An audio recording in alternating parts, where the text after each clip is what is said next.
In the waning light of a summer evening in 1861, the United States stood on the precipice of its greatest trial. A nation split asunder, brothers turned against brothers, fathers against sons. The air was thick with uncertainty, the drumbeats of war echoing from Virginia to Missouri. It was not merely a clash of armies, but a crucible in which the very soul of America would be tested.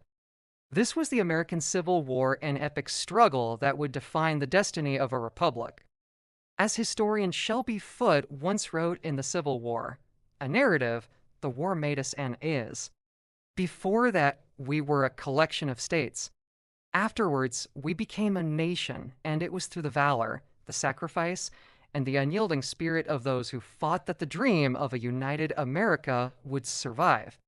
Tonight, we journey into the heart of that conflict not with cold facts alone, but with the heartbeat of patriotism, the courage of heroes, and the enduring belief that liberty, once claimed, must be defended at all costs. The seeds of this great conflict had been sown long before the first shot was fired at Fort Sumter in April 1861. The ideological rift between North and South was not born overnight. It was the result of decades of tension over the expansion of slavery, the balance of power in Congress, and the very meaning of freedom in a young nation. The Founding Fathers had left slavery unresolved, a compromise woven into the Constitution itself, and by the mid-19th century, the compromise was tearing at the seams. Historian James M. McPherson, in his Pulitzer Prize-winning battle cry of freedom, described the period as a house divided against itself, in which neither side could long endure without the other, yet neither could live with the other's vision for America's future. When Abraham Lincoln took the oath of office on March 4, 1861, he inherited not merely a fractured political landscape, but a nation already teetering on the brink of war. 7 Southern states had declared secession, forming the Confederate States of America under Jefferson Davis. Lincoln's resolve was clear: he would preserve the Union at any cost. In his first inaugural address, he appealed to the better angels of our nature, urging reconciliation, but he also made it clear that secession was legally void and that the Union was perpetual. It was an appeal to unity, but also a warning that the federal government would defend itself if provoked. That provocation came at dawn on April 12, 1861, when Confederate guns opened fire on Fort Sumter in Charleston Harbor. For 34 hours, the fort was bombarded until Major Robert Anderson was forced to surrender. The war had begun not as a distant conflict on foreign soil, but as a struggle fought on America's own front porch. From the rolling hills of Virginia to the cotton fields of Georgia, the land itself would bear the scars of the coming years. The early months of the war saw a surge of patriotic fervor in the North. Volunteers flooded recruitment stations, inspired by the call to defend the Union and uphold the principles of democracy. In cities and towns across the Union, banners unfurled and bands played the Star-Spangled Banner as young men marched to the front. Many believed the conflict would be over in months, a short, decisive campaign to bring the South back into the fold. But the First Battle of Bull Run in July 1861 shattered that illusion.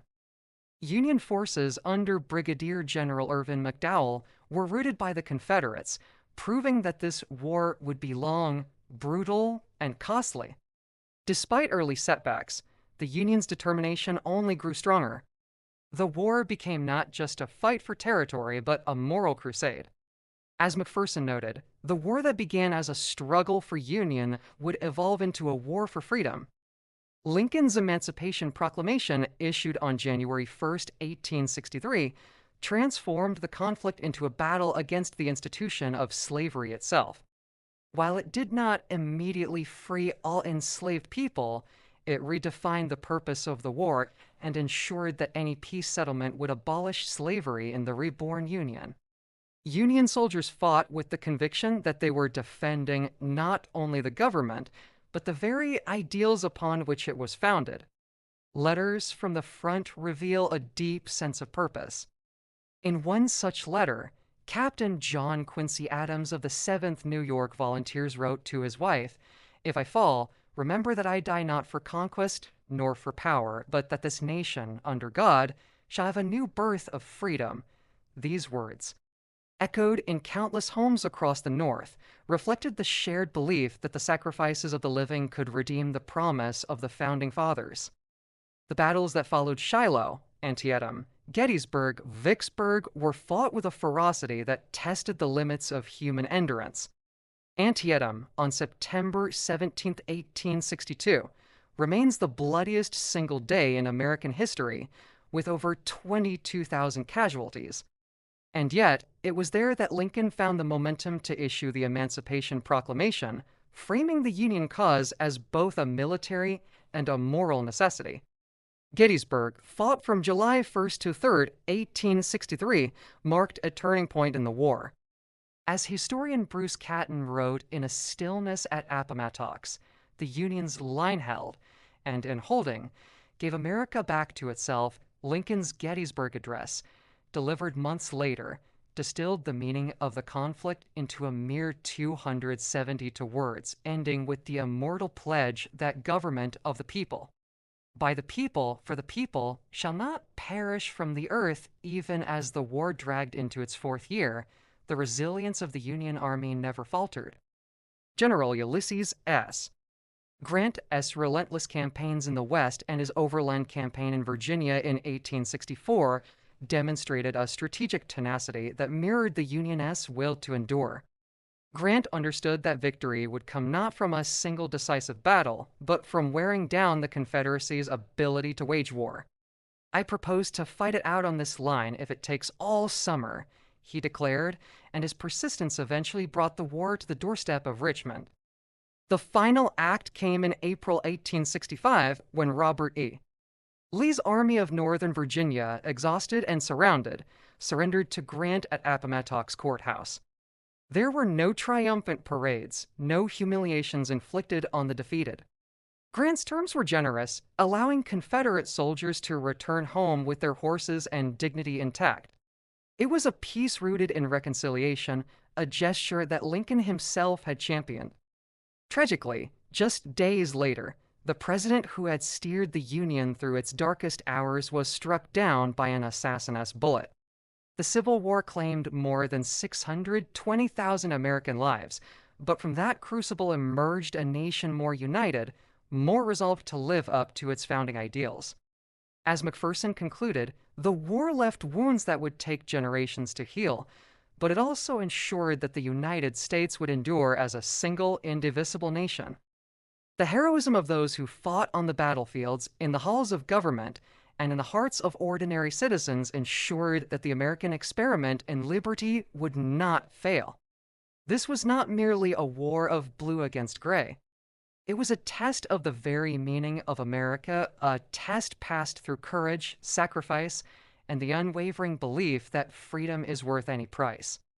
From the thunder of cannons at Fort Sumter to the silence of surrender at Appomattox, the Civil War forged the United States into what Lincoln envisioned, the last best hope of earth.